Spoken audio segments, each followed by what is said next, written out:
আসসালামু আলাইকুম। কেমন আছেন সবাই? আলহামদুলিল্লাহ, আমি ভালো আছি। আজ আমি নতুন আরেকটি রান্নার ভিডিও নিয়ে এসেছি। ইলিশ মাছের কারি, নারিকেলের দুধ দিয়ে ইলিশ মাছের কারি। এমন কেউ নেই যার ইলিশ মাছ পছন্দ না। সাথে যদি হয় নারিকেলের দুধ দিয়ে, তাহলে তো কথাই নেই। আমি কিভাবে রান্না করি নারিকেলের দুধ দিয়ে, আমি সেভাবেই আপনাদের সাথে শেয়ার করছি। এভাবে বানিয়ে খাবেন। ভালো লাগলে সাপোর্ট করে পাশে থাকবেন। দেখতে থাকুন পুরো ভিডিও।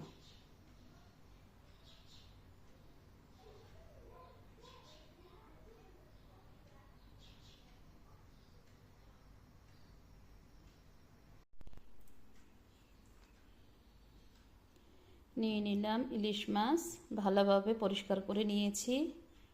এখানে 700 গ্রাম ইলিশ মাছ রয়েছে। নিয়ে নিলাম নারিকেলের দুধ, এটা ফ্রেশ নারিকেল থেকে দুধ বের করে নিয়েছি।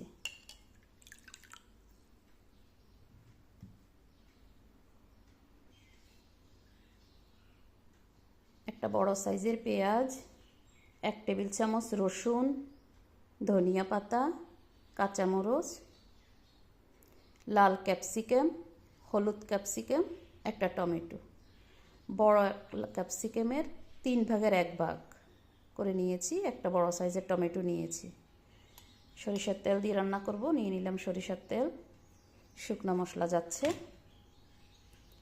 হলুদ 1 চা চামচ, মরিচের গুঁড়া 1 চা চামচ, 1 টেবিল চামচ জিরা, 1 চা চামচ ধনিয়া। আর এটা হচ্ছে নারিকেল। নারিকেলকে পাটায় বেটে একেবারে মিহি করে বেটে নিয়েছি। 2 টেবিল চামচ।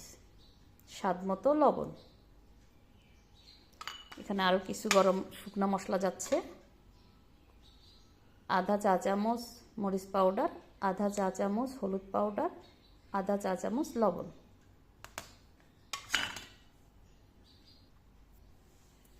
মাছকে প্রথমে সিদ্ধ করে নেব। কিছু পানি দিলাম, পানি দিয়ে মাছ দিয়ে দিচ্ছি।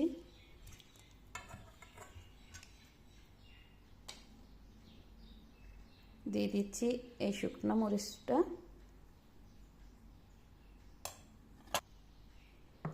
দিয়ে দিচ্ছি সামান্য কিছু সরিষার তেল, খুব সামান্য।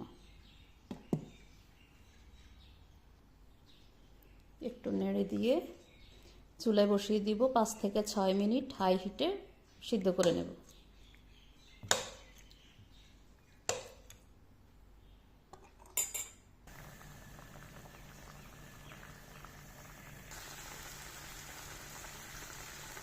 মাছ সিদ্ধ হয়ে গিয়েছে। মাছের চুলা বন্ধ করে দেব।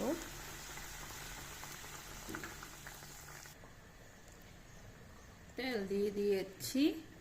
তেলের সরিষার তেলের কাঁচা যে গন্ধটা, ওটাও চলে গিয়েছে। দিয়ে দিচ্ছি পেঁয়াজ,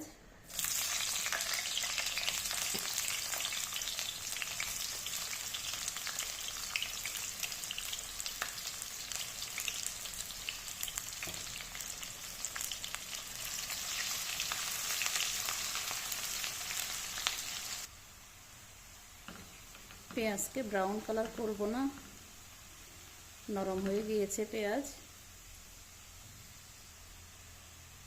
দিয়ে দিচ্ছি রসুন,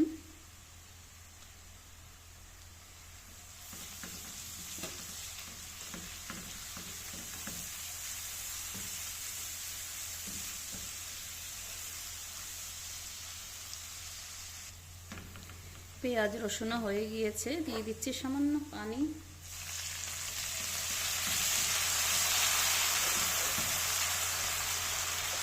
এখন দিয়ে দিচ্ছি শুকনো মশলা।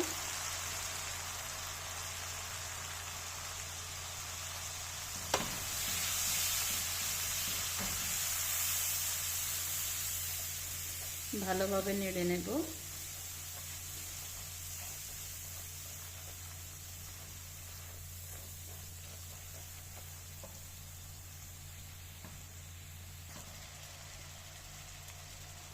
দিয়ে দিচ্ছি বাটা নারকেল,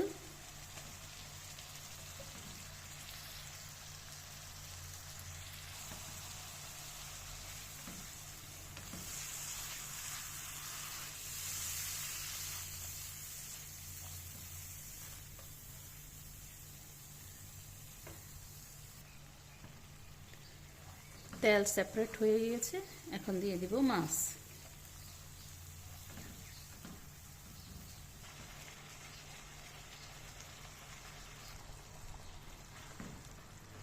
মাছকে মশলার সাথে মিনিট 2 রাখবো।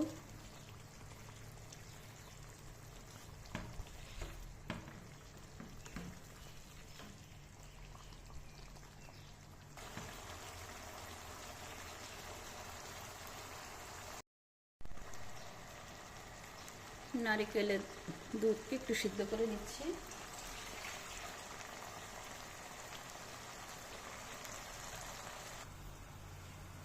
দুধ সিদ্ধ হয়ে গিয়েছে, এখন দিয়ে দিচ্ছি দুধ।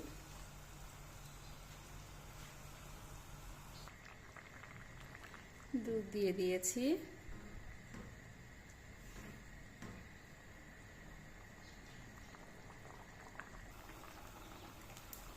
দিয়ে দিচ্ছি সামান্য তেল।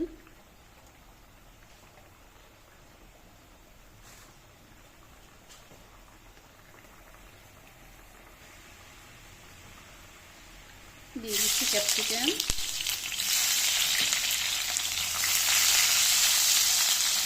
আই হিটে ভাজবো 1 থেকে 2 মিনিট। মিনিট 2 ভাজলেই হবে, নয়তো বেশি গলে যাবে।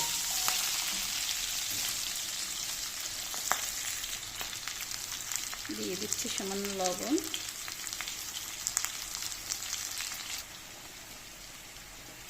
দিয়ে দিচ্ছি টমেটো, কয়েকটা মরিচ,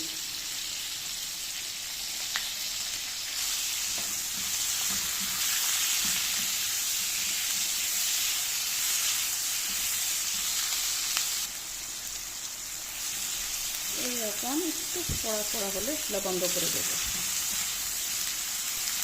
লো হিটে ভাজলে পানি বের হয়ে যাবে, ওই জন্য হাই হিটেই ভাজতে হবে। মাছের সাথে দিয়ে দেব।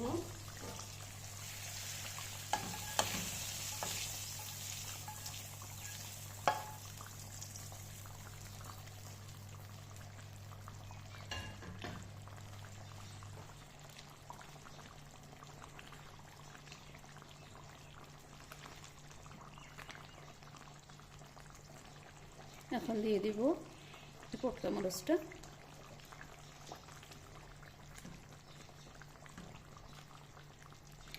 লো হিটে 4-5 মিনিট আরও চুলার মধ্যে রাখবে।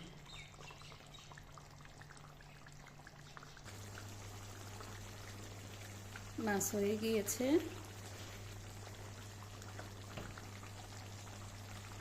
এখন দিয়ে দিচ্ছি টালা জিরার গুঁড়া, সামান্য টালা জিরার গুঁড়া।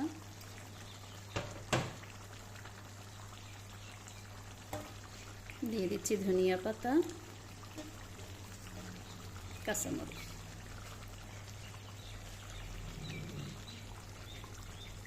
চুলা বন্ধ করে দেব, রান্না শেষ।